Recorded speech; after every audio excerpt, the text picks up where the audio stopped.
যারা কোরআন পড়তে পারে বাড়ি যাবে। মহান আল্লাহর কোরআন পারা নাম্বার 1 পৃষ্ঠা নাম্বার 5। আমি পৃষ্ঠা নাম্বার বলে যাচ্ছি, পারা নাম্বার বলে যাচ্ছি, সূরার নাম হলো সূরা বাকারা। ও আমার ভাইরা মনে রাখুন, মহান আল্লাহর কোরআন পারা নাম্বার 1 পৃষ্ঠা নাম্বার 5। এই পৃষ্ঠার প্রথম লাইনে মহান আল্লাহ জানিয়েছেন, ওয়াইদ ক্বালা রাব্বুকা লিল মালাইকাতি ইন্নী জাইলুন ফিল আরদি খলিফা। ও আমার ফেরেশতারা শুনে রাখো, আমি আল্লাহ বলছি, আমি আল্লাহ জানিয়ে দিলাম, পৃথিবীর জমিনে আমি আল্লাহ প্রতিনিধি বানাতে যাই। ও আমার ভাইরা মনে রাখো, মহান আল্লাহ আমাদের পৃথিবীতে পাঠাতে চায়, তবে আমাদের বিরোধিতা করে ফেরেশতারা বলেছিলেন, ও আমার আল্লাহ ক্বালু আতাজআলু ফিহা মান ইউফসিদু ফিহা। ও আমার আল্লাহ, পৃথিবীতে আপনার প্রতিনিধি পাঠানোর দরকার নাই, কেন না? ফিহা মান ইউফসিদু ফিহা, মান ইউফসিদ মানে তারা ফিতনা ফাসাদ করবে, ওয়া ইয়াসফিকু দিমা, দিমাউন মানে রক্ত। ওরা বললেন, ও আল্লাহ, এ মানুষ গিয়ে পৃথিবীতে রক্তপাত করবে, এরা খুনাখুনি করবে, মারপিট করবে। ও আমার আল্লাহ, পৃথিবীর জমিনে মানব জাতির সৃষ্টি করার কোনো প্রয়োজন নেই। কি বললেন? আচ্ছা, আল্লাহ চাইছেন সৃষ্টি করব, ফেরেশতারা বলছেন না, আল্লাহর দরকার নেই। আচ্ছা, আল্লাহর কথা যেটা আল্লাহ যেটা চেয়েছেন সেটা হবে না? হবে না? হবে না? হবে না? এখন যেহেতু ফেরেশতাদেরও দোষ নাই, ফেরেশতারা দেখেছেন যে আগে যাদের সৃষ্টি করেছে জিন জাতি, এরা কেউ আল্লাহরে মানেনি, বরঞ্চ এরা মারপিট করেছে শুধু। তাই আল্লাহকে তারা বললেন যে আল্লাহ, আপনি মানব জাতিকে পৃথিবীতে পাঠাবেন না, এরা গেলে ফের মারপিট করবে। এরা কি করবে? ফের মারপিট করবে, দরকার নেই পাঠানোর। আর এখন মারপিট আমরা করছি না? হচ্ছে না? হচ্ছে না? জমি জায়গার বিষয়, বাপ মার খাওয়া দাওয়ার বিষয়। আর এখন বাপ মা তো বুড়ো হয়ে গেলে ফুটবল হয়, কি হয়? কি হয়ে যায়? আপনারা ফুটবল খেলা দেখেন তো, একটাই ফুটবল, কিন্তু মারে কয়জন? 11 করে 22 জন। কয়জন মারে? 22 জন। মাঝে মাঝে দুটো রেফারি, ওদের সুযোগ হলে ওরাও মেরে বসে না? তাহলে 24 জন, এক মালের 24 জন মারে। ঠিক পৃথিবীতে বাপ মা গুলোর বয়স হয়ে গেলে, বৃদ্ধ হয়ে গেলে, তারা যদি 5টা থেকে 6টা ছেলে থাকে, ও সে জানে ও যে কি ফুটবল। বড় লাথি মারে মেজোর কাছে যায়, মেজো লাথি মারে সেজোর কাছে যায়, সে টুক করে লাথি মারে নশোজোর কাছে যায়, মারতে মারতে ছোটর কাছে যায়। বাপ মা তখন বলে, কচি খোকা এক কাজ কর, যতদিন বেঁচে থাকি আমরা খেটে খাই, তোকার কাছে খাবো না। বলে না? কেন বলে? জানে এক মুঠো খাবো, এই খাবার ভিতরে কোনো স্বাধীনতা নেই, না টাইমে খাওয়া আছে না কিছু আছে। ও চেয়েছে, ও বৌমা দুটো ভাত হবে, দাঁড়াও দিদি, ছেলে বিলে দেখতে সময় যাচ্ছে, তোমার শুধু খাওয়া। এইরকম বৌমা আছে না নাই? আছে না নাই? তাদেরকে বলি, একটা দিন তোমাদের বার্ধক্য আসবে। আসবে না? আসবে। জি, এই জন্য মনে রাখো, যে কথাটা তোমরা বলছো, যে ব্যবহারটা তোমার বাপ মার সাথে করছো, নিশ্চিত এর থেকে খারাপ পরিণতি তোমার সন্তানরা তোমার সাথে করবে। করবে না? এখন সন্তানরা মডার্ন হয়েছে, মডার্ন হওয়ার কারণে বাপ মার আনমডার্ন গুলো পছন্দ করে না। তাহলে এখন যা মডার্ন, এর থেকে 10 বছর পিছনে গেলে আরো, মানে সামনে গেলে আরো মডার্ন হবে না? এই মডার্নটা কোন আনমডার্ন হয়ে যাবে, তখন আর কারোর পছন্দ হবে না। এখন যদি এরা পাঁদে মারে, ওরা তখন ঝেঁটা রাগাই করলে যাবে। কোথায় করে? কথা বলে না? ঝাঁটা রাগাই করলে যাবে। সাবধান, বাপ মার সাথে অবশ্যই কিভাবে কথা বলবেন, নম্র ভদ্র। জানেন, মনে রাখবেন, কোরআনের দলিল মহান আল্লাহ বলেছেন, পৃথিবীর বাপ মা যদি কাফের হয়, আমি সন্তান, আমি মুসলমান, আমি হাসানুজ্জামান, আমি মুসলমান, আমার বাপ মা যদি অন্য ধর্মের মানুষ হয়, একজন সাহাবী এসে নবীকে বলছেন, ও নবীজি, আমার বাপ মা কাফের, আমি মুসলমান, আমি কি আমার বাপ মার খিদমত করতে পারি? সেদিন নবীজি বলেছিলেন, ও আমার সাহাবীরা শোনো, কাফের হলেও সে তোমার বাপ মা। ও ভাইজানেরা, মহান আল্লাহ জানিয়ে দিয়েছিলেন, ও আমার বান্দা বান্দীরা শুনে রাখো, আমি আল্লাহ তোমাদের জানিয়ে দিলাম, ও আমার বান্দা বান্দীরা শুনে রাখো, আমি আল্লাহ বলছি, পৃথিবীর তোমার বাপ মা যদি কাফের হয়, তোমার বাপ মা যদি বেঈমান হয়, মুশরিক হয়, ও আমার ভাইরা মনে রাখো, মুশরিক হলেও তোমার বাপ মা, তোমার বাপ মা যদি কোনোদিন তোমাকে আমি আল্লাহ আমার আল্লাহর সাথে শিরিক করতে বলে, আল্লাহ ব্যতীত অন্য কারোর উপাসনা করতে বলে, নামাজ পড়তে যদি বারণ করে, রোজা রাখতে যদি বারণ করে, নবিয়ানা মাজলিসে যেতে যদি বারণ করে, ও আমার বান্দা বান্দীরা, কখন ওর জন্য তোমরা তোমার ওই বাপ মার এই কথাগুলো শুনবে না। শরিয়াত বিরোধী কোনো কথা বললে তোমরা তোমাদের আব্বা মায়ের কথাগুলো শুনবে না। কিন্তু তারপরে আর যত কর্তব্য বা কাজ আছে, তোমার বাপ মা যদিও কাফের হয়, নিশ্চিত সব কথাগুলোই মানা লাগবে। বলুন সুবহানাল্লাহ, আরো জোরে বলুন সুবহানাল্লাহ। শরিয়াত বিরোধী যদি বাপ মা কথা বলে ওটা মানবেন না, আর বাকি যা আছে সব সন্তান হিসেবে মানা লাগবে। লাগবে না লাগবে না লাগবে। জি ভাই, আজ পৃথিবীতে আমরা ফিতনা ফাসাদ করি, ফেরেশতারা বলেন আল্লাহ পৃথিবীতে পাঠাবেন কি জন্য? নিশ্চয় ওরা ইবাদত করার জন্য। কি করার জন্য? মানুষ ইবাদত করবে, বান্দেগি করবে, আপনার দাসত্ব গোলামি করবে। তো ফেরেশতারা যে কথাটা বললেন সেটাও আমার আল্লাহ কোরআনে কোট করেছেন। বলুন সুবহানাল্লাহ। ফেরেশতারা যখনই বললেন আল্লাহ ওদের পাঠানোর দরকার নেই, ওরা গেলি মারপিট করবে, তখন ফেরেশতাদেরকে আল্লাহ বলেছিলেন ইন্নী আ'লামু মা লা তা'লামুন। ও ফেরেশতারা শোনো, ওদের ব্যাপারে ওরা পৃথিবীতে গিয়ে কি করবে আর না করবে ওই বিষয়ে আমি আল্লাহ আমার যত জ্ঞান আছে তোমাদের তা নাই। জোরে বলুন, আরো জোরে বলুন সুবহানাল্লাহ। ও ভাইজানেরা, মহান আল্লাহর কোরআন বিবরণ দিয়েছে। ও আমার ভাইরা মনে রাখুন, মহান আল্লাহর ফেরেশতারা সেদিন কি কথাগুলো মহান আল্লাহর কাছে জানিয়েছিলেন। তারা বলেছিলেন ক্বালু সুবহানাকা, ও আমার আল্লাহ সমস্ত পবিত্রতা তো আপনারই জন্য, সবথেকে পবিত্র তো আপনি আল্লাহ। ও আমার ভাইরা মনে রাখো, সেদিন ফেরেশতারা বলেছিলেন ও আল্লাহ পাক ক্বালু সুবহানাকা লা ইলমা লানা, ও আমার ভাইরা মনে রাখুন ইল্লা মা আল্লামতানা ইন্নাকা আনতাল আলিমুল হাকীম। মহান আল্লাহ ফেরেশতারা বলেছিলেন নাহনু নুসাব্বিহু বিহামদিকা, ও আমার আল্লাহ আমরা ফেরেশতারা আমরা তো সবাই আপনার তাসবিহ পাঠ করি, আমরা তো আপনার প্রশংসা করি। ও আমার আল্লাহ, তাহলে পৃথিবীতে মানব জাতি তৈরি করার দরকার কি? নাহনু নুসাব্বিহু বিহামদিকা, আমরা তো আপনার ইবাদতে মাশগুল। কিতাবের ভিতরে এসেছেন কোন কোন মহান আল্লাহর ফেরেশতারা কেউ সিজদা দিয়েছেন তো কিয়ামত পর্যন্ত সিজদা দেবেন। জোরে বলুন, আরো জোরে বলুন সুবহানাল্লাহ। কোন ফেরেশতা রুকুতে আছেন, কিয়ামত পর্যন্ত রুকুতে থাকবেন। কোন ফেরেশতা জি ভাই তাশাহুদে বসে আছেন, কিয়ামত পর্যন্ত বসে থাকবেন। তাহলে তারা যখন এত ইবাদত করে, তাদের 24 ঘন্টা ইবাদত করে। আমরা মসজিদে গেলে জুমার দিন ইমাম যদি একটু কিরাতগুলো বড় বড় পড়ে আমাদের কষ্ট হয় না? হয় না? এক কথা বলে না, হয় না? হয় না? একটু দোয়া বড় করলে কষ্ট হয় না? হয় না? পরের দিন ইমামকে হুইপ জারি হয়, হুজুর দোয়াটা ছোট করো, হুজুর কিরাতটা ছোট করো। কেন? খুব কষ্ট হচ্ছে। তাহলে আমাদের সামান্য ইবাদত করি, ক্লান্তি আসে, ঘুম আসে, অলসতা, জি কত রকমের পেরেশানি আসে। আর ফেরেশতারা সৃষ্টি থেকে নিয়ে আর কাল কিয়ামত পর্যন্ত তারা অনবরত সিজদা করেছে। মহান আল্লাহ বলেন না তাদের কোনো ক্লান্তি আছে, না তাদের কোনো কষ্ট আছে, না তাদের কোনো রকম অস্বস্তি আছে, অনবরত আমি আল্লাহ আমার ইবাদতে মশগুল। জোরে বলুন, আরো জোরে বলুন সুবহানাল্লাহ। এখন তারা যে এই সৃষ্টির জন্য আমাদের বিরোধী করে বললেন যে এদের সৃষ্টি করার দরকার নেই, এইবার মহান আল্লাহ এই ফেরেশতাদেরকে পরীক্ষা নিচ্ছেন। মহান আল্লাহ এই ফেরেশতাদেরকে বোঝানোর জন্য আল্লাহ পরীক্ষা নিচ্ছেন। কি পরীক্ষা জানেন? এখন আল্লাহ পৃথিবীতে যা সৃষ্টি করেছেন, আচ্ছা ভাই বলবেন এটাকে চেয়ার বলা হয়, এটা জানতেন আপনারা? একদম জানতাম আমরা এটাকে চেয়ার বলে? জানতাম না। এটাকে মাইক্রোফোন বলে? জানতাম। এটাকে ঘড়ি বলে? জানতাম।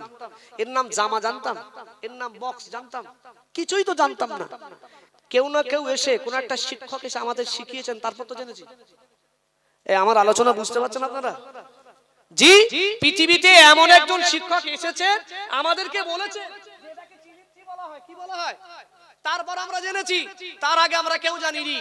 একজন মহিলা তিনি আমাদের জন্ম দিয়েছে, তিনি আমাদের দুধ পান করায়, তাকে যে মা বলে ডাকতে হয়, তিনি যে আমার মা আর আমি তার সন্তান, এই কথাটা আমরা জানতাম না।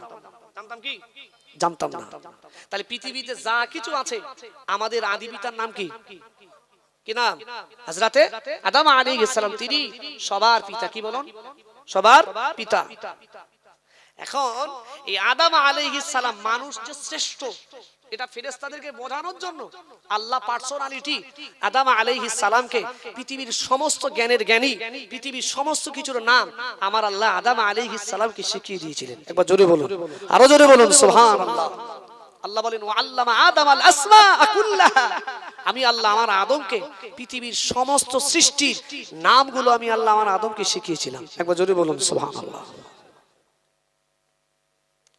ও ভাইজানেরা, মহান আল্লাহ ফেরেশতাদের ডেকে বলেছিলেন, ও আমার ফেরেশতারা, তোমরা তো আমার আদমের বিরোধী করেছিলে, তোমরা বলেছিলে ও আল্লাহ পাক, আমরা তো আপনার ইবাদত করছি, আমরা তো আপনার দাসত্ব গোলামি করি, আল্লাহ পৃথিবীতে মানব জাতি সৃষ্টি করার কোনো দরকার নাই। ও আমার ভাইরা মনে রাখো, মহান আল্লাহ জানিয়েছেন সুম্মা আরাদহুম আলাল মালাইকাতি ফাকালা আম্বিউনি বিআসমাই হাউলাই ইন কুনতুম সাদিকিন। মহান আল্লাহ ইচ্ছা করলেন এবার ফেরেশতাদেরকে ডেকে ফেরেশতাদের বললেন, ও আমার ফেরেশতারা, বলো বলো সৃষ্টির নামগুলো বলো। ও আমার ভাইরা মনে রাখো, সেদিন ফেরেশতাদের সামনে এক একটা সৃষ্টি তুলে দেওয়া হলো। সেদিন ফেরেশতারা বললেন, ক্বালু সুবহানাকা, সমস্ত পবিত্রতা তো আপনার জন্য, লা ইলমা লানা, ও আমার আল্লাহ এই সৃষ্টির বিষয় কোন জ্ঞান আমরা ফেরেশতা আমাদের নাই, ইল্লা মা আল্লামতানা, যে জ্ঞান যে শিক্ষা আপনি আমাদের না শিখিয়েছেন, নিশ্চিত সে জ্ঞান আমরা কখনোর জন্য দিতে পারি না। আল্লাহ যখন যেহেতু আল্লাহ শিখিয়েছেন কাকে, কাকে শিখিয়েছেন? আদম আলাইহিস সালামকে, তাকেই তো জ্ঞানী বানিয়েছেন। আর যিনি জ্ঞানী হয় তিনি কে হয়? আলিম হয়। আলিমুন মানে কি? আলিমুন মানে জানেন? আলিম মানে হলো জ্ঞানী। বাংলায় আলিম বলা হয় কেন? এনারা জ্ঞানী বলে তাই। আপনি ইসলামের কিছু জ্ঞান অর্জন করুন, শিক্ষা অর্জন করুন, আপনাকে আলিম বলা হবে। কি বলা হবে? আলিম বলা হবে। তো আদম আলাইহিস সালামকে আল্লাহ যখন সব সৃষ্টির বিষয় শিখিয়ে দিলেন, তিনি যখন সব জ্ঞান অর্জন করে ফেললেন, তাহলে তিনি শুধু একজন মানুষ নয়, তিনি একজন আলিম। জোরে বলুন সুবহানাল্লাহ। কত সুন্দর সুন্দর কথা দেখেন এবার। তো আদম আলাইহিস সালাম সব জ্ঞান তো তিনি শিখলেন, ফেরেশতা তো জানে না। এবার ফেরেশতাদেরকে যে মানব জাতির শ্রেষ্ঠ কিনা, ও ফেরেশতারা বলো, তোমরা তো বলছিলে মানব জাতির সৃষ্টির দরকার নেই। আল্লাহ বললেন এক কাজ করো, বলো, মনে করেন ফোন একটা সৃষ্টি, আল্লাহ বললেন এটা বলো কি নাম। ফেরেশতা তো জানে না। ফেরেশতা জানে? ফেরেশতা তো জানে না। পাহাড় তুলে ধরলেন, বলে আল্লাহ জানি না। নদী তুলে ধরলেন, আল্লাহ জানি না। জি এক একটা সৃষ্টি আল্লাহ তুলে ধরলেন, ফেরেশতারা বললেন লা ইলমা লানা, এই জ্ঞান তো আমাদের নেই, এর নাম তো আমরা জানি না, ইল্লা মা আল্লামতানা, যেগুলো আমাদের না শিখিয়েছেন সেগুলো আমরা বলতে পারি না। তাহলে ওই জায়গায় ফেরেশতারা অপারগতা পেশ করলেন যে আল্লাহ হ্যাঁ ঠিক ঠিক মানব জাতি শ্রেষ্ঠ। কেন? মানব জাতির ভিতরে আল্লাহ আপনি জ্ঞান দিয়েছেন। এবার জোরে বলুন সুবহানাল্লাহ। আচ্ছা পৃথিবীতে বলবেন যারা, আপনাদের সত্যি কথা বলছি, এটা গর্বের বিষয়, মালদা জেলা প্রত্যেকবার উচ্চ মাধ্যমিক পরীক্ষায় প্রায় দেখেছি মালদার ছেলে মেয়েরা, এই মালদা ডিস্ট্রিক্টের ছেলে মেয়েরা কি হয়, প্রথম স্থান অধিকার করে। বলুন আলহামদুলিল্লাহ। এটা মালদা জেলার জন্য গর্ব। বলুন আলহামদুলিল্লাহ। আরো জোরে বলেন আলহামদুলিল্লাহ। তবে আজকে আমি সকালবেলা একটু ঘুরলাম, কিছুটা দেখলাম, সুজাপুর পর্যন্ত গিয়েছিলাম আমার সেলিম ভাইয়ের সঙ্গে। তো দেখলাম আপনাদের এখানে বহু একাডেমি আছে, বহু মিশন আছে, এত মিশন, গায়ে গায়ে মিশন। আলহামদুলিল্লাহ। সত্যি এই জন্য আমি এতদিন জানতাম না যে মালদার বাচ্চারা কেন এগিয়ে। মালদার বাচ্চারা এই জন্য এগিয়ে, যেহেতু এখানে শিক্ষার দিকে সত্যি বাপ মা অনেক অ্যাক্টিভ। বলুন আলহামদুলিল্লাহ। আরো জোরে বলুন আলহামদুলিল্লাহ। জি এখন ব্যাপারটা হলো এই পৃথিবীতে এই বর্তমান সমাজে যারাই মাধ্যমিক উচ্চ মাধ্যমিকে যারা ফার্স্ট হয় বা পাস করে, তাদের একটা ভাই পুরস্কার দেয় না? দেয় না? রেজাল্ট হোক বা স্মারক হোক, যাই কিছু একটা দেয়, তাকে সম্মানিত করে। তাহলে পৃথিবীর পরীক্ষায় যদি পাস করে, পৃথিবীর অনেক লোক হাফিজ হয়, তাকে দস্তারবন্দি করা হয়, হয় না? এমন জলসাতে বহু শ্রোতার মাঝখানে তার মাথায় পাগড়ি পরানো হয়। আচ্ছা এটা দেখে সে যেমন খুশি হয়, তার বাপ মা খুশি হয়, হয় না? হয়। তাহলে পৃথিবীর জ্ঞান অর্জন করার কারণে তাকে যদি এত সম্মান দেওয়া হয়, তাহলে আদম আলাইহিস সালাম সেদিনও মহান আল্লাহ পরীক্ষা নিয়েছিলেন, যে পরীক্ষায় ফারিস্তারা উত্তীর্ণ হতে পারেনি, যে পরীক্ষায় আমাদের বাপ আমাদের পিতা আদম আলাইহিস সালাম উত্তীর্ণ হয়েছিলেন, ফার্স্ট হয়েছিলেন, তাহলে আল্লাহ তাকে পুরস্কার দেবেন না? এক কথা বলেন, আল্লাহ তাকে দেবেন না? দেবেন। ও ভাইজানেরা, মহান আল্লাহ জানিয়ে দিয়েছিলেন, ও আমার বান্দা বান্দীরা শুনে রাখো, আমি আল্লাহ জানিয়ে দিলাম আমার আদম আজকে পরীক্ষায় পাস করেছে, আমি আল্লাহ আমার আদমকে পুরস্কার দেব। তবে কি পুরস্কার জানেন? পৃথিবী যা পুরস্কার দেয় মনে রাখবেন, অনেক সময় অনেক রেজাল্ট পৃথিবীর মানুষেরা পায়, মনে রাখবেন অনেক সময় সে রেজাল্ট কোথায় হারিয়ে যায়, খুঁজে পাওয়া যায় না। 10 বছর 20 বছর পরে তার কোনো খোঁজ খবর হয় না। ও ভাইজানেরা মনে রাখো, মহান আল্লাহ আমাদের আদি পিতা হযরত আদম আলাইহিস সালামকে আমার আল্লাহ এমন পুরস্কার গানা দিয়েছিলেন, হাজার হাজার হাজার হাজার বছর পেরিয়ে গেল, তারপরে পৃথিবীর মানুষের সামনে সেই পুরস্কারটা জলজল করে। চলুন কি পুরস্কার আমার আল্লাহ দিয়েছিলেন, আমার আল্লাহ কোরআনে বর্ণনা করলেন। মহান আল্লাহ ফেরেশতাদের ডেকে বলেছিলেন, ও আমার ফেরেশতারা শোনো শোনো, আমি আল্লাহ বলছি আমার আদমের পুরস্কার দেব। কি পুরস্কার দেব? সরে আসো। সব ফেরেশতারা এক জায়গায় হলো। আমার আল্লাহ বলেন, ওয়াইদ কুল্লা লিল মালাইকাতি ইসজুদু লিয়া আদম। ও আমার ফেরেশতারা মনে রাখো, আমি আল্লাহ বলছি আমার আদমের পুরস্কার সাধারণ নয়। আজকে দিনে আমার আদমের পুরস্কার হলো সিজদা। আরো জোরে বলুন সুবহানাল্লাহ। আজকে আমার আদমের পুরস্কারটা হলো কি? সিজদা। মনে রাখো, তবে সেদিন যে ফেরেশতারা সিজদা করেছিল, এই সিজদা আদম আলাইহিস সালামকে ইবাদত মনে করে দেয়নি। কি মনে করে দেয়নি? ইবাদত মনে করে দেয়নি। সেদিন ফেরেশতারা মহান আল্লাহর আদেশ সম্মানের সিজদা দিয়েছিলেন। একবার জোরে বলুন, আরো জোরে বলুন সুবহানাল্লাহ। সম্মানের সিজদা দিয়েছিলেন। এখন এই সিজদা যেই দিলেন, সাথে সাথে একজন সিজদা দেয়নি। কয়জন? একজন সিজদা দেয়নি। কোরআনে আছে ইল্লা ইবলিস। ইবলিস ব্যতীত সবাই সেদিন আদম আলাইহিস সালামকে সিজদা করেছিল। একবার জোরে বলুন সুবহানাল্লাহ। কিন্তু ইবলিস যে করেনি। ফারুক মিয়া 500 টাকা, আল্লাহ তার দানকে কবুল করুন। আর মিনকু মিয়া 200 টাকা নগদ, 800 টাকা বাকিতে আছেন, তিনি দিয়ে দেবেন। আল্লাহ তার দানকে কবুল করুন, বলুন আমিন। আরো জোরে বলেন আল্লাহুম্মা আমিন।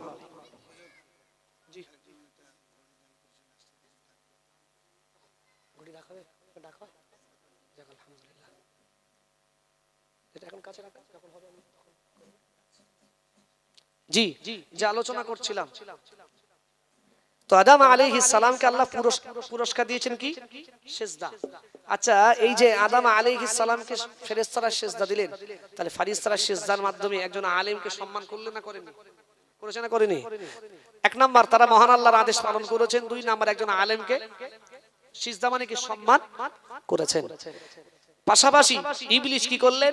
1 নাম্বার, তিনি আল্লাহর আদেশ অমান্য করেছেন। 2 নাম্বার, একজন আলেমকে অসম্মান করেছেন। এই পৃথিবীতে এরকম মানুষ আছে না নাই? তার ভেতরে মাল নাই, কিচ্ছু নাই, জ্ঞানও নাই, সূরা ফাতিহাও পড়তে পারে না, কিন্তু তার কথাবার্তা গুলো পুরো আলেমের উপরে, মনে হয় যেন সে বড় মুহাদ্দিস। আম্মা দিয়েছে। আল্লাহ পাক এই 2 দিন ধরে জানার বাড়িতে আছি, তিনি আমাদের খুব খিদমত করছেন। চাচি আম্মা, তিনি 500 টাকা দিয়েছেন। আল্লাহ তার এই দানকে কবুল করুন, বলুন আমিন। আরো জোরে বলেন আল্লাহুম্মা আমিন। আর আমার ভাই, তিনি আমাদের অনেক খিদমত করছেন, ভোলা যাবে না।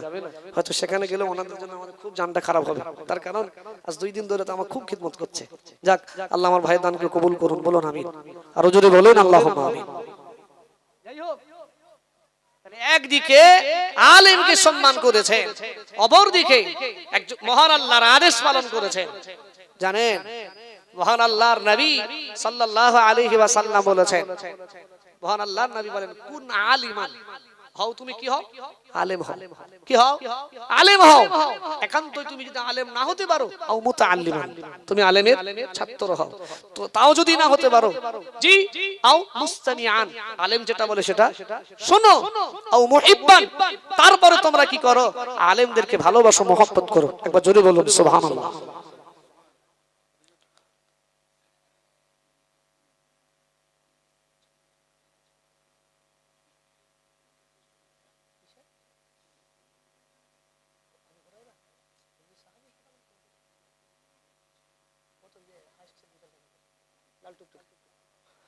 ও ভাইয়ানিরা, ঠান্ডা মাথা বোঝার চেষ্টা করুন। আল্লাহ পাকের নবী জানিয়ে দিয়েছিলেন, ও আমার সাহাবীরা মনে রাখো, ও আমার সাহাবারা মনে রাখো, পৃথিবীর জমিনে যারা আলেমদেরকে সম্মান করে, আমার আল্লাহ ওই মানুষটাকে সম্মানে সম্মানিত করে। বলুন সুবহানাল্লাহ, আরো জোরে বলুন সুবহানাল্লাহ।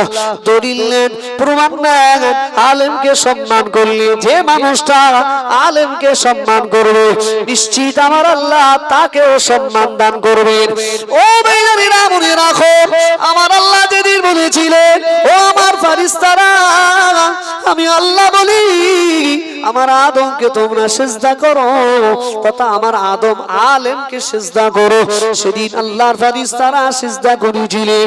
তবে সব ফেরেশতার ভিতর থেকে যে ফেরেশতা সর্বপ্রথম সিজদা করেছিলেন, কিতাবের ভিতরে লেখা আছে ওই ফেরেশতার নাম হলো হযরতে ইসরাফিল আলাইহিস সালাম।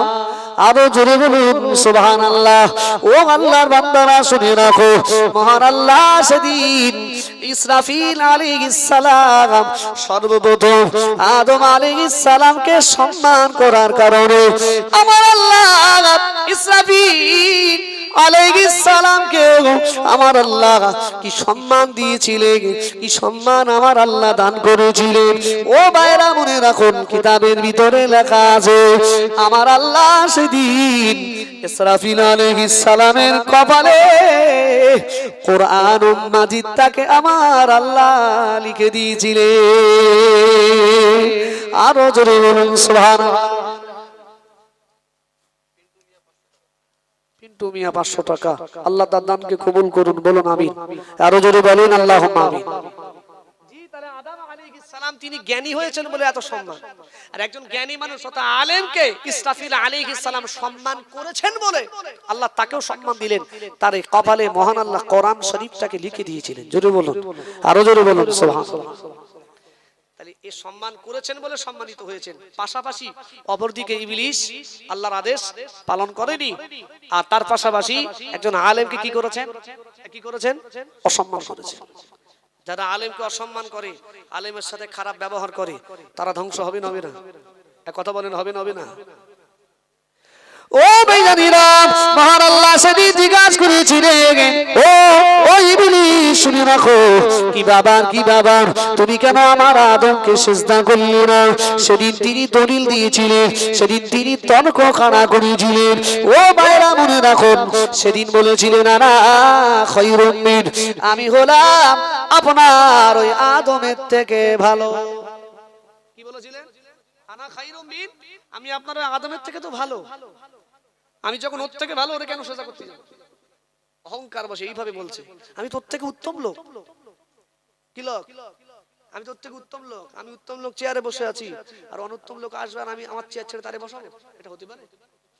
ফেরেশতারা সেদিন ইবলিস বলেছিলেন আল্লাহ পাক আনা খায়রুম মিন, আমি হলাম আদমের থেকে ভালো।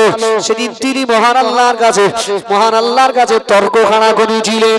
ও ভাইরা মনে রাখুন, মহান আল্লাহর কোরআন বিবরণ দিয়েছিলেন। ইবলিস সেদিন যে কথাটা বলেছিলেন, কি বলেছিলেন জানেন? সেদিন বলেছিলেন খলাকতানি মিন নার, ও আমার আল্লাহ, আমি ইবলিস তথা আমি জিন জাতি, আমাকে আপনি আগুন দ্বারা সৃষ্টি করেছেন। ওয়াখালাকতাহু মিন তিন, ও আমার আল্লাহ, আর আপনি আপনার আদমকে তো মাটি দ্বারা সৃষ্টি করেছেন। ও আমার আল্লাহ, পৃথিবী এটা তো পরিষ্কার বিষয়, আগুনের কাজ হলো নিচে থেকে উপরের দিকে যাওয়া, আর মাটির কাজ হলো মাটি আসমানের যেখানেই ছুড়ে দেন না কেন, ও মাটি নিশ্চিত আবার নিচের দিকে আসবে না? তাহলে আগুনের কাজ হলো জ্বালিয়ে পুড়িয়ে ছারখার করা, তা আমি আগুন হয়ে মাটির কাছে সেজদা করব? এটা হয় কি? এই আমার আলোচনা বুঝতে পারছেন? রাগ করছেন না তো? তাহলে সেদিন ইবলিস যুক্তি খাড়া করছে যে আমি তো আগুনের তৈরি, আর আদম তো মাটির তৈরি, আমি আগুন হয়ে মাটির কাছে কেন সেজদা করব? ও এটা বুঝলো না, এটা মহান আল্লাহর আদেশ, এটা যে আমাকে মানতে হবে, ও এটা বুঝলো না, ও যুক্তি খাড়া করে। এই পৃথিবীর বহু মানুষ আছে অন্যায় অপরাধ করার পরেও অন্যায় যদি সহজে স্বীকার করে তো তার শাস্তি হালকা হয়, অন্যায় যদি সহজে স্বীকার করে পৃথিবীর মানুষ অন্যায় তাড়াতাড়ি ভুলে যায়। আর গাদার মতন যদি সে জল খাবে খাবে ঘুলে খায়, তাহলে পৃথিবীর মানুষ অন্যায় মাফ করে, তার শাস্তি ডবল হয়, হয় না? হয় না? আর মনে রাখবেন, একটা মিথ্যা ঢাকতে গেলে তার আরো 10টা মিথ্যা বলতে হবে, হবে না? তাহলে একটা মিথ্যা বলেছিলে স্বীকার করো, অত দুনিয়ার মানুষ ক্ষমা করবে, আল্লাহ মাফ করে দেবে। আর একটা মিথ্যাকে ঢাকার জন্য 10টা যখন মিথ্যা বলবেন, তাহলে মার্কিন আরো 10 ডবল বেড়ে যাবে। যাবে না? যাবে না? দেখবেন কোন যদি আসামি অন্যায় করার পরে পুলিশের কাছে সহজে ধরা পড়ে যায়, ওর কিন্তু মারকুম হয়। আর কোন আসামির যদি তার তেবড়ি তার 10 দিন 20 দিন ধরে যে খুঁজে খুঁজে সরকারের অর্থ ব্যয় করে তার খুঁজতে হয়, তার ধরে বালি কি তার সহজে ছেড়ে দেয়? তার আগে মারধর আগে করে দেয়, তাই না? তাই না? এই জন্য বলি ভাই, যখনই অন্যায় হবে, আমরা মানুষ কুল্লু বানি আদম খাতাউন, পৃথিবীর প্রত্যেকটা বানি আদম তথা আদম আলাইহিস সালামের সন্তানদের কেউ কিছু না কিছু ত্রুটি করেছে। হতেই পারে, আমি হাসানুজ্জামান, আমি তো একেবারে পুরো আলাদা দরজার লোক না, ভুল হতেই পারে আমার দ্বারা। তো ভুল যখন হবে, অবশ্যই একজন মুসলমানের কর্তব্য, ইমানদারের কর্তব্য, তাড়াতাড়ি করে মহান আল্লাহর কাছে ক্ষমা চাওয়া। কি চাওয়া? ক্ষমা চাওয়া। ক্ষমা চাইবেন, আল্লাহ মুহূর্তের ভিতরে আপনার জীবনের গুনাহ ক্ষমা করে দেবেন। জোরে বলুন, আরো জোরে বলুন সুবহানাল্লাহ। ও ভাইজানেরা, মহান আল্লাহ সেদিন বলেছিলেন, ও ইবলিস শুনে রাখো, আমি আল্লাহ বলছি, তুমি আমার কথা অমান্য করলে, পাশাপাশি একজন আলেমকে অসম্মান করলে, আমি আল্লাহ জানিয়ে দিলাম, একজন আলেমকে অসম্মান করার কারণে আমি আল্লাহ জানিয়ে দিলাম, ও ইবলিস শুনে রাখো, আমি আল্লাহ বলছি, আলাইকা লানাতি ইলা ইয়াউমিদ্দিন, আমি আল্লাহ বলছি কিয়ামত পর্যন্ত ওই ইবলিস তোমার উপরে লানত হবে, তোমার উপরে ধ্বংস নাজিল হবে। ও ভাইরা মনে রাখুন, মহান আল্লাহ আবারও জানিয়েছেন, আবা ওয়াস্তাকবারা ওয়া কানা মিনাল কাফিরিন, আজ থেকে তোর দরজা কাফেরের সাথে হয়ে গেল। আজ থেকে তুই কি হলি? কাফের। আর কিয়ামত পর্যন্ত তোর উপরে লানত হবে, আর তোর জন্য জাহান্নাম অবধারিত। জি, তাহলে আমি যে আলোচনাটা করছিলাম, এই মানব জাতির শ্রেষ্ঠ কেন? মানব জাতির ভিতর কি আছে? একই আছে, জ্ঞান আছে, শিক্ষা আছে। আর শিক্ষা আছে বলেই বিশ্বাস করুন, আদম আলাইহিস সালাম তিনি মাটির তৈরি, আদম আলাইহিস সালামকে সিজদা কারা করেছেন? কারা করেছেন? ফারিস্তারা। তাহলে ফারিস্তাদের মর্যাদা কম না বেশি? বেশি। বেশি হবার পরেও আমার আল্লাহ তাদের দ্বারা আদম আলাইহিস সালামকে সিজদা করিয়েছেন। কেন? যে জ্ঞান ফারিস্তার ভিতরে আল্লাহ দেয়নি, সেই জ্ঞান পৃথিবীর মানব জাতির ভিতরে মওজুদ করে দিয়েছেন। জোরে বলেন, আরো জোরে বলেন। শিক্ষা আছে বলে, শিক্ষা আছে বলে, যার ভিতরে শিক্ষা থাকবে, পৃথিবীর সে যে কোনায় থাক না কেন, নিশ্চিত তাকে মানুষ খুঁজে নেবে। নেবে না? নেবে না? নেবে। শিক্ষা যার ভিতরে আছে, দেখবেন অনেক সময় অনেক জায়গায় প্রফেসর হয়, হ্যান্ডিক্যাপ হয় না? হয় না? সে চলতে পারে না, ফিরতে পারে না ভালো করে, কিন্তু তারপরে তার শিক্ষা যোগ্যতা এত, সে যেভাবে হোক ও যে চেয়ারে বসে থাকবে বহু দাম। আছে না? নাই? আছে। কেন? আল্লাহ ওর কলমি শক্তি দিয়েছে, ওর জ্ঞান শক্তি আল্লাহ দিয়েছে, ওর জ্ঞান, ওর শিক্ষা আল্লাহকে বহুদূর নিয়ে যাবে। জানেন ভাই, সময় আস্তে আস্তে কমে যাচ্ছে, আমার আলোচনা সংক্ষেপে আনতে হবে। আমি যেটাই বলতে চাইছি এটাই, পৃথিবীর জমিনে আমরা বাপ মা, আমাদের করণীয়, আমাদের কর্তব্য হলো আমাদের সন্তানগুলোকে শিক্ষা দেওয়া। কি দেওয়া? শিক্ষা দেওয়া। আপনারা জানেন, আল্লাহর একজন বান্দা ছিলেন, তিনি কোনো নবী ছিলেন না। কি ছিলেন না? তিনি কোনো নবী ছিলেন না। তারপরেও তার ইবাদত, তার দাসত্বে, তার গোলামিতে আমার আল্লাহ এত খুশি ছিলেন, আমার আল্লাহ তারই নামে আমার আল্লাহ কোরআনে একটি সূরা নাজিল করেছিলেন। সূরার নাম হলো সূরা লুকমান। জোরে বলুন সুবহানাল্লাহ, আরো জোরে বলুন সুবহানাল্লাহ। জানেন সূরা লুকমানে হাকিম রাহমাতুল্লাহ আলাইহি, তিনি কি তো কালো ছিলেন, ব্যাপক কালো ছিল, পেটে কাটা লোক, তিনিও হাবশী দেশের মানুষ, এত কালো। নবীর একজন সাহাবী ছিলেন হযরত আবু সাঈদ রাদিয়াল্লাহু আনহু, তার কাছে একটা কালো লোক এসে, বিশাল কালো লোক। এই সমাজে কালো লোক আসলে, বিশেষ করে এখন আমার যে মায়েরা বোনেরা আছে, এখন তো আর মেয়ের থেকে মা আগে জামাই চুজ করে, করে না? করে না? জামাই কালো, ও জামাই চলবে না, সমাজে বার করবো কি করে? পাশের বাড়ি বৌজিরা আসবে, তারা বলে তোমার জামাই দেখি, এই জামাই সমাজে বার করবো কি করে? আমার মেয়ের বেদবো না, তাও ভালো, কালো জামাই, কালো জামাই লবো না। সাউরি শুধু চেহারাটা দেখে, হাসা চামড়ার জামাই, চলো দাও। ঠিক 1 মাস পরেই কি হয়ে গেল? মারধর শুরু। সবার জন্য নবীজি বলেছেন, সন্তানাদি বিয়ে দিতে গেলে 4টে গুণ দেখতে হয়। কয়টা গুণ? কয়টা গুণ? 4টে গুণ। এটা বাপ মা, আমি যে আলোচনাগুলো করছি শিক্ষণীয় কথা, এই আলোচনাগুলো বাড়ি নিয়ে যাবেন, নিশ্চিত এই রাত জাগা আপনার জন্য কামিয়াবি হবে। হবে না হবে না? হবে। মনে রাখবেন, নবীজি বলেছেন ওর ভিতরে রূপ দেখবেন। কি দেখবেন? চেহারা দেখুন, দরকার আছে। 2 নাম্বার নবীজি বলেছেন তার গুণ দেখবেন। কি দেখবেন?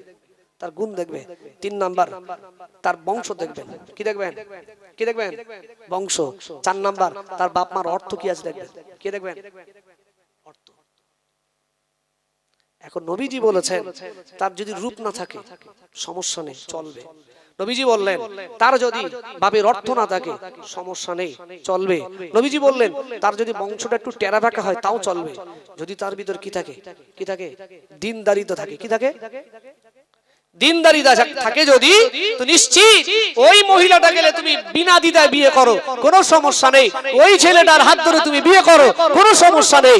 কিন্তু মনে রেখো তার গুণ আছে, তার অর্থ আছে, তার মানে অর্থ সম্পদ আছে, তার বংশ ভালো আছে, কিন্তু তার ভিতরে দিনদারিতা নেই। নিশ্চিত নবীজি বলেছেন ওই ছেলে ওই মেয়ে থেকে তোমরা সাবধান থাকো, নিশ্চিত ও সংসারে কখনো মহান আল্লাহর কল্যাণ হবে না। কল্যাণ হবে না। এখনকার শাওড়িরা শুধু জামার চেহারাটা দেখে, যত হাসা চামড়া হবে ও শাওড়ি আগে বলবে না, চলবে, কোনো সমস্যা নেই। কি ও ভাইজানেরা, আল্লাহ নবী সাহাবী হযরত আবু সাঈদ রাদিয়াল্লাহু তাআলা একজন কালো লোক যখন তার দরবারে এসেছেন, হুজুর আমার জিজ্ঞাসা করেছিলেন, ও বাবা ছেলে তুমি এত কালো দেখতে, তুমি এত কুৎসিত দেখতে, তোমার নিজের চেহারার প্রতি কি তোমার ঘৃণা আসে না? ও আমার ভাইরা মনে রাখুন, সেদিন ওই লোকটা বলেছিলেন, ও আল্লাহ নবী সাহাবী, ও আল্লাহ নবী সাহাবী শুনে রাখুন, না না না, আমার চেহারা কালো হয়েছে তো কি হয়েছে, কালো চেহারার জন্য আমার মনে কোনো প্রকার ঘৃণা হয় না, নিজের কাছে নিজের কখনো রাগ হয় না। ও ভাইজানেরা, সেদিন ওই ছেলেটা বলেছিলেন, ও আল্লাহ নবী সাহাবী শুনে রাখেন, পৃথিবীর জমিনে এমন 3 জন মানুষ আছে তাদের চেহারা এত কালো, তারা এত কুৎসিত, তাদের দেখতে এত কালো, তাদের চেহারা এত কুৎসিত, তারপরেও তারা মহান আল্লাহর শাহী দরবারে মর্যাদাবান বান্দা হয়েছেন। জোরে বলুন সুবহানাল্লাহ, আরো জোরে বলুন সুবহানাল্লাহ।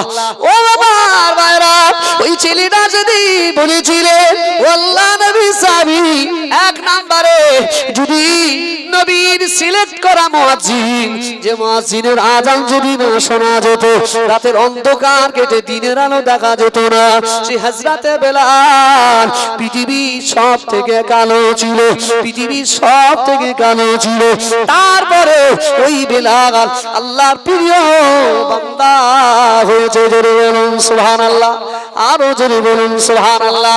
ও ভাইরা মনে রাখো, 2 নম্বরে বলেছিলেন নবীর সাহাবী হযরতে উমর রাদিয়াল্লাহু আনহু, তার একজন গোলাম ছিল, তার একজন দাস ছিল, তিনিও দেখতে অত্যন্ত কালো ছিল, তবে তার ঈমানি শক্তিটা আল্লাহ এত বাড়িয়েছিলেন। ওই লোকটা বললেন, নবী সাহাবী উমর রাদিয়াল্লাহু আনহু, গোলামটা আমার আল্লাহর কাছে প্রিয় বান্দা হয়েছিলেন। জোরে বলুন সুবহানাল্লাহ, আরো জোরে বলুন সুবহানাল্লাহ। ও ভাইরা মনে রাখো, 3 নম্বরে ওই লোকটা বলেছিলেন, ও নবী সাহাবী শুনে রাখেন, 3 নম্বরে মহান আল্লাহর একজন বান্দা আছে, যে বান্দা দেখতে বড্ড কালো, একেবারে কুৎসিত, এত চেহারা কালো, পেটে কাটলো, সমাজের মানুষ তাকে ভালোবাসতে চায় না। ও নবী সাহাবী শুনে রাখেন, যে লোকটার নামকরণ করে মহান আল্লাহ কোরআন একটি সূরা নাজিল করেছেন, যে লোকটির নাম হলো হযরত লুকমান হাকিম রাহমাতুল্লাহ আলাইহি। ও আমার ভাইরা মনে রাখুন, এই লুকমান হাকিম তিনি কোনো নবী ছিলেন না, তিনি ছিলেন মহান আল্লাহর একজন প্রিয় বান্দা। তবে তিনি আল্লাহর সাথে কেমন প্রেম করেছেন, আল্লাহর বিধি বিধানগুলো তিনি কেমন মান্যতা দিয়েছেন, মহান আল্লাহ তাকে ভালোবেসে, তাকে মহব্বত করে তার নামে কোরআনে সূরা নাজিল করেছেন। জোরে বলুন সুবহানাল্লাহ, আরো জোরে বলুন সুবহানাল্লাহ। লুকমান হাকিম বেঁচে আছে না ইন্তেকাল করেছে? কথা বলে না, বেঁচে আছেন, ইন্তেকাল করেছে, ইন্তেকাল করেছে। আচ্ছা, যে ওনার নামে যে সূরা লোকমান আছে, আচ্ছা দুনিয়ার মানুষ সূরা লোকমান তেলাওয়াত করে না করে না? এই করে না করে না? করে। পারা নাম্বার 21 পৃষ্ঠা নাম্বার 10। জি, সূরা লোকমান, এই লোকমান, সূরা লোকমান পৃথিবীর মানুষেরা তেলাওয়াত করে। একবার জোরে বলুন সুবহানাল্লাহ। তাহলে তার জীবন আদর্শ কেমন ছিল জানেন? তিনি কোন নবী ছিলেন না, তিনি নবী ছিলেন না, তিনি আল্লাহর প্রিয় বান্দা ছিলেন, তিনিও সন্তানের বাপ ছিলেন, তবে তিনি সাধারণ বাপ ছিলেন না।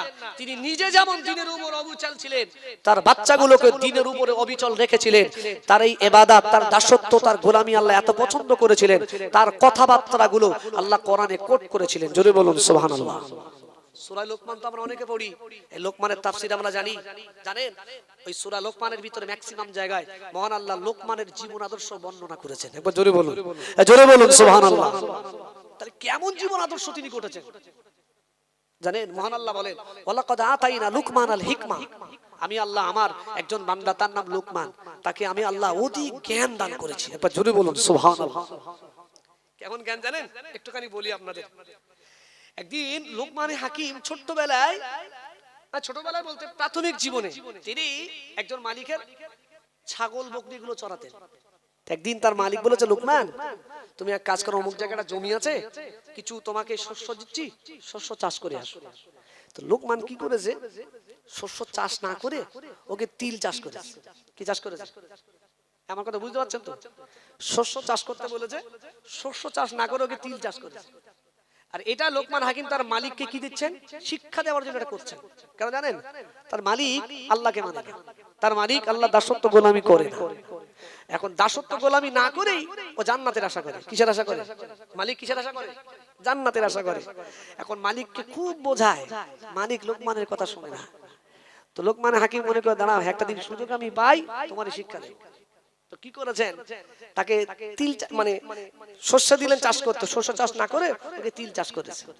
তো মালিক খুব দায়িত্ববান মানুষ, তো একদিন অবসর প্রাপ্ত হয়েছেন, একদিন ফ্রি টাইম, তো বলে লোকমান চলো জমিতে কেমন শস্য হয়েছে দেখে আসি। গিয়ে দেখে মালিকের মাথায় বাস পড়েছে, গিয়ে দেখে কোনো জায়গায় শস্য নেই, সব তিল হয়ে রয়েছে। লোকমানকে ডেকেছে, লোকমান কি ব্যাপার, তোমায় বলেছিলাম সরিষা করতে, তুমি করনি, তুমি তিল হলো কেন? বলে কেন মালিক, আমি তো শস্য করি না, আমি তো তিল করেছিলাম। তো বলে কেন তুমি আমার কথা অমান্য করলে কেন? বলছে মালিক আমি জানি হয়তো তিল চাষ করলে তিল থেকে শস্য পাওয়া যায়। কি পাওয়া যায়? তিল থেকে সরিষা পাওয়া যায়। তখন মালিক বললেন, লোকমান আমি জানতাম তুমি জ্ঞানী ছেলে, তোমার ভিতর অধিক জ্ঞান আছে, আজ থেকে জানছি লোকমান তুমি মূর্খ, তোমার কোনো জ্ঞান নাই। কেন? পৃথিবীর মানুষ তিল চাষ করে কখনো কিসের আশা করতে পারে না? সরিষার আশা। তিল চাষ করে কখনো পৃথিবীর মানুষ সরিষা আশা করে না, বোকামো। কি করুন, এটা বোকামো।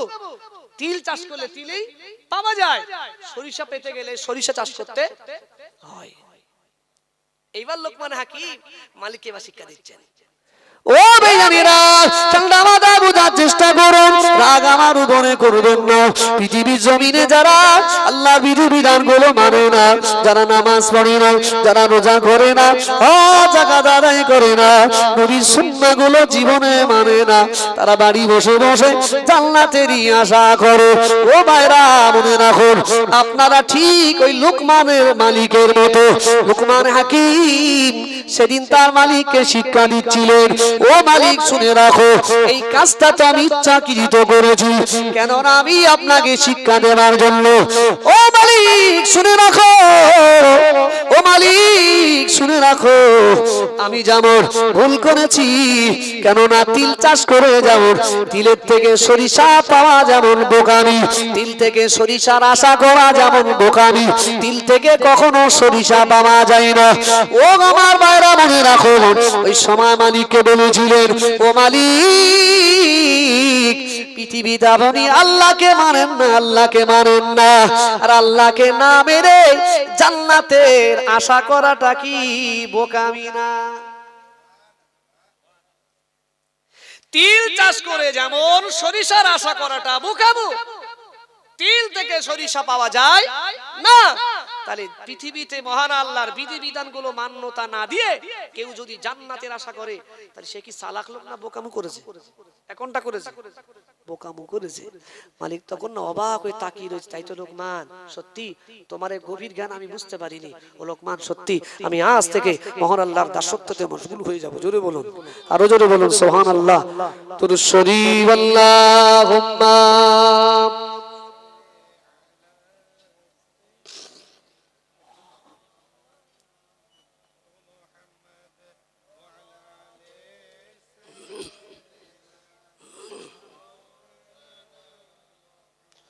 আল্লাহুম্মা সাল্লি আলা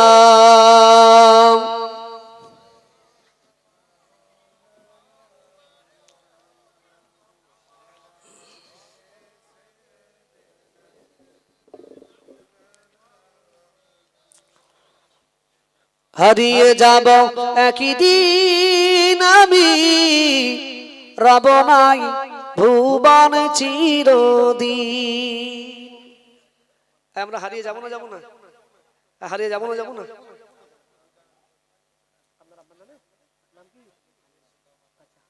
আমার এই হান্নান ভাই আব্বার জন্য 500 টাকা দিয়েছেন, একটু তাকবীর দেন। নারে তাকবীর, নারে তাকবীর, নারে রিসালাত। আমার এই ভাইয়ের দানকে কবুল করুন, বলুন আমিন। আরো জোরে বলেন আল্লাহুম্মা আমিন। হারিয়ে যাব একদিন আমি, রব নাই ভুবন চিরদিন। হারিয়ে যাব একদিন আমি, রব নাই ভুবন চিরদিন। ক্ষমা করে দিও তোমরা আমায়, ক্ষমা করে দিও তোমরা আমায়, ভুল যদি করে থাকি কোনদিন। হারিয়ে যাব একদিন আমি, রব নাই ভুবন চিরদিন। হারিয়ে যাব একদিন আমি, রব নাই ভুবন চিরদিন। ভাই, আমরা অনেক সময় এরকম পালঙ্কে না শুলে ঘুম আসে না, হয় না, হয় না, ভালো নরম গদিতে না শুলে ঘুম আসে না। কেউ যদি ওই আমরা বাংলায় মানে আমাদের উত্তর 24 পরগনা বলে তক্ত বসে, বলে কি বলে, এখানে কি বলে, তক্তাই বলে, ঠিকই আছে। ওতে যদি ঘুমাতে বলে পিঠ ব্যথা হচ্ছে, মা ঘুম আসে না, শুধু মড়মড় করে। পালঙ্কে শুতে দাও, 2 মিনিটে ঘুমিয়ে পড়ে, হয় না, হয় না। পৃথিবীর রাজা হোক, বাদশা হোক, ফকির হোক, আমি হোক, যাই হোক, আচ্ছা মরণের পরে তার কি সে খাটের উপরে রেখে দেবে বলে মনে হয়? কথা বলে না, কোথায় দেবে? ওই কোন একটা বাঁশ বাগানই তার স্থান হবে। তাই সেই বাঁশ বাগানটার ওই কবরের ভিতরটা যদি ফুল বাগান বানানোর ইচ্ছা হয়, তাহলে আমাদের দুনিয়ায় মহান আল্লাহর ইবাদত করা লাগবে না, লাগবে না? এক কথা বলে না, লাগবে না, লাগবে না? লাগবে।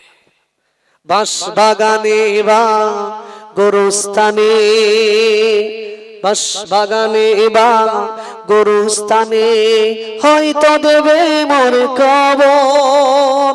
তোমরা আমায় যাবে ভুলে, রাখবে না জানি কোনো খবর। পড়বে কি মনে আমার কথা, পড়বে কি মনে আমার কথা, ফেলবে কি অশ্রু কোনো দিন। হারিয়ে যাব একদিন আমি, রব নাই ভুবন চিরদিন। হারিয়ে যাব একদিন আমি, রব নাই ভুবন চিরদিন। ছোট্ট মাটির ঘরে আমার দেহ নিতর হয়ে পড়ে রবে, আধার কবরে আলোর প্রদীপ কেউ নাহি কবু জ্বালবে। থাকবে না কেউ জানি আমার পাশে, থাকবে না কেউ জানি আমার পাশে, কাটাবো একাকী রাত্রি দিন। হারিয়ে যাব একদিন আমি, রব নাই ভুবন বলে চিরদিন হারিয়ে যাব একই দিন আমি রব নাই বলে চিরদিন আল্লাহুম্মা জোরে জোরে বলে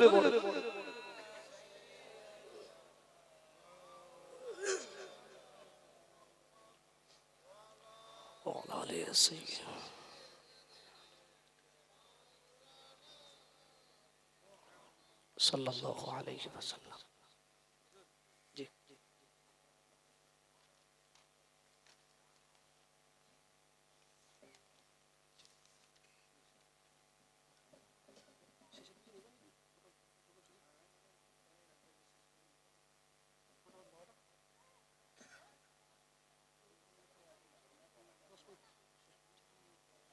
জি জি যাই হোক, আমি এতক্ষণ যে আলোচনা করছি, আলোচনা করতে করতে না সারা রাত পেরিয়ে যাবে, তবে জ্ঞানের আলোচনা শেষ হবে।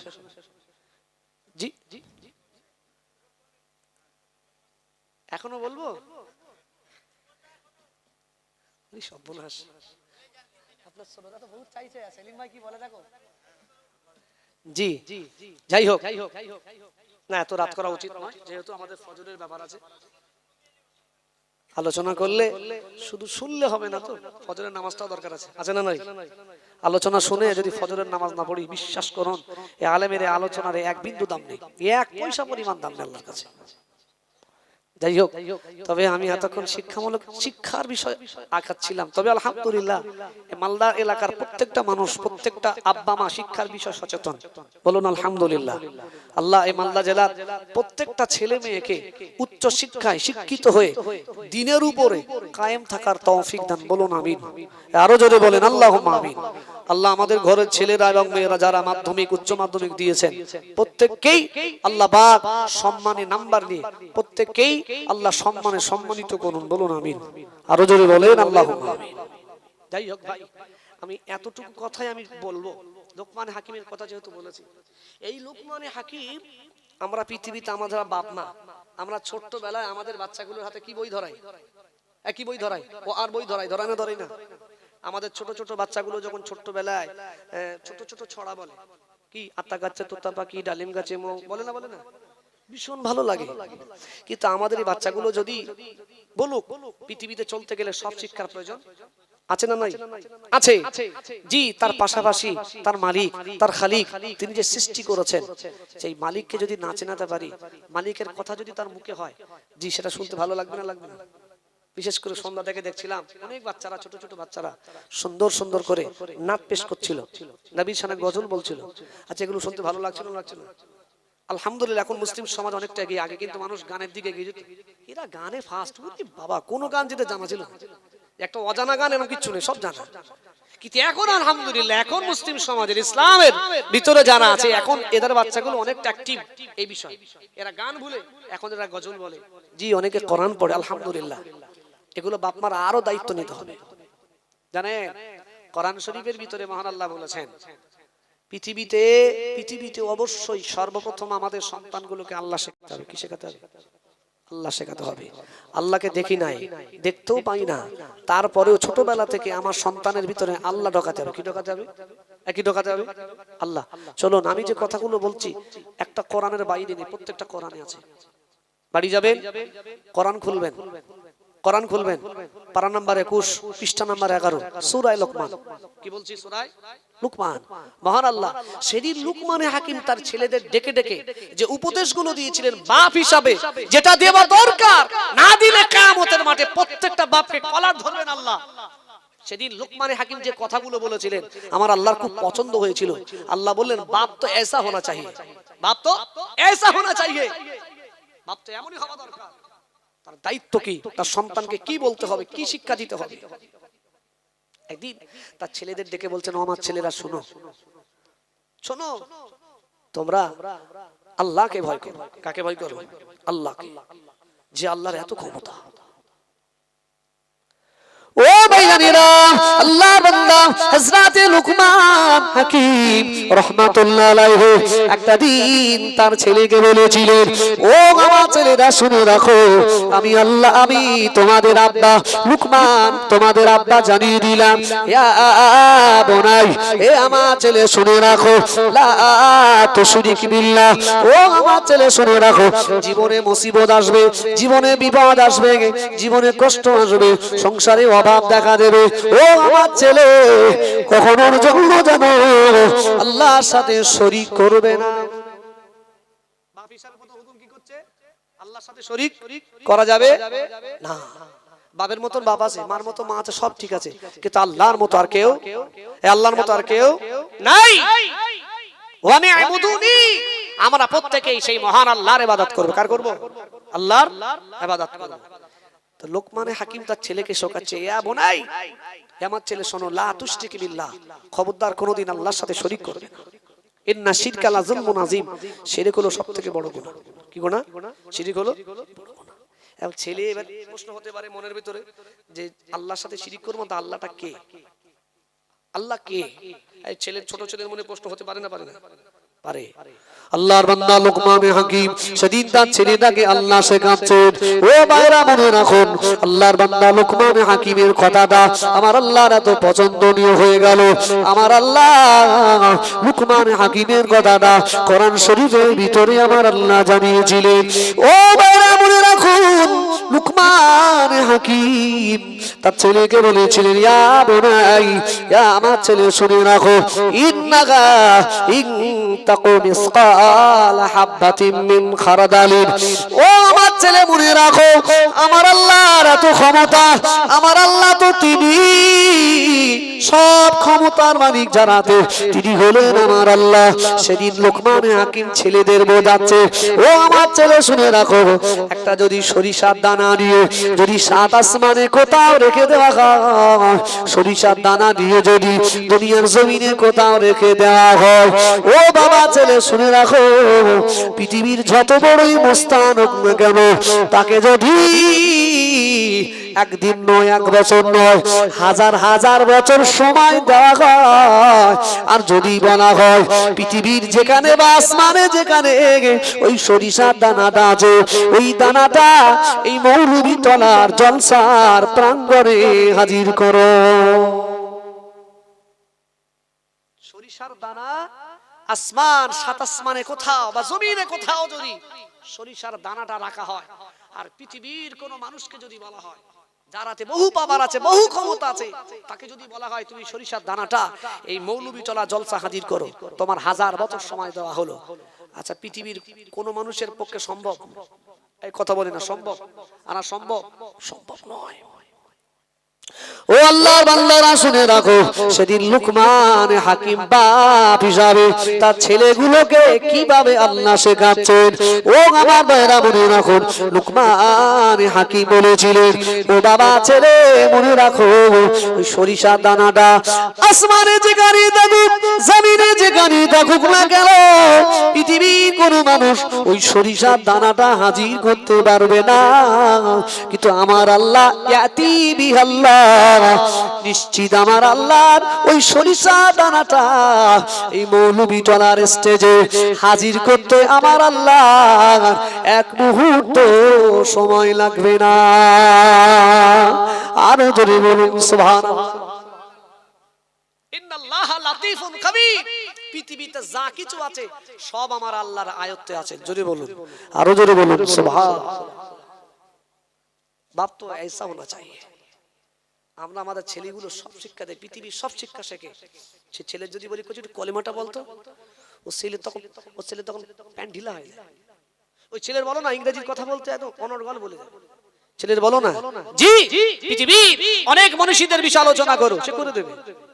কিন্তু ওই ছেলে যদি বলা হয় কোচ একটু করে দ্বিতীয় কলেমাটা বলো না, ছেলে তখন হাসবে, মানে কি ও লাইন নেই।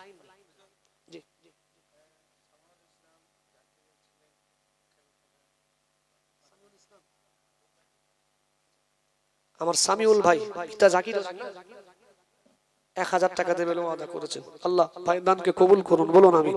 আরো যদি বলেন আল্লাহুম্মা আমিন। তো যাই হোক ভাই, অনেক রাত হয়ে যাচ্ছে। আমার যেটা মূল কথা, আমরা আমাদের সন্তানগুলোকে কি দেব? কি দেব? শিক্ষা দেব। জি আচ্ছা, আমার এই ভাই নাম কি? আচ্ছা, আমার এই ভাই মায়ের নামে 550 টাকা দিয়েছেন। আল্লাহ ভাই দানকে কবুল করুন, বলুন আমিন। আরো জোরে বলেন আল্লাহুম্মা আমিন। যাই হোক, এটা কবরস্থান উপলক্ষে জলসা। তবে একটা কথা আমি যেটাই বলি, জি এটাই আমি বলি যে মহান আল্লাহ জানিয়েছেন পৃথিবীর প্রত্যেককে মরা লাগবে। লাগবে না লাগবে না? এক কথা বলি না, লাগবে না লাগবে না? আমরা প্রত্যেকে মরে যাব। পৃথিবীতে যারা আমরা আছি, মহান আল্লাহ জানিয়েছেন কুল ইন্নাল মাউতাল্লাযী তাফিররুনা মিন।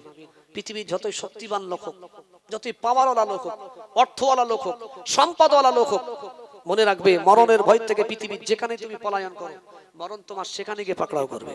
কোথাও গিয়ে? সেখানে গিয়ে পাকড়াও করবে। এখন মরে তো যাবে, মরণ তো তোমার হবে নিশ্চিত। তা মরণের পরে তা তুমি কি মাটি হয়ে যাবে, না মরণের পরে মহান আল্লাহ আবার তোমাকে তুলবেন? আমাদের কি বিশ্বাস যে আমরা কি মাটি হয়ে যাব? জি নাকি না মরণের পর আল্লাহ আমাদের তুলবেন? তুলবেন। আমাদের জিজ্ঞাসা করবেন না করবেন না? করবেন তো? জি, আমরা আমাদের জীবনে কি করেছি?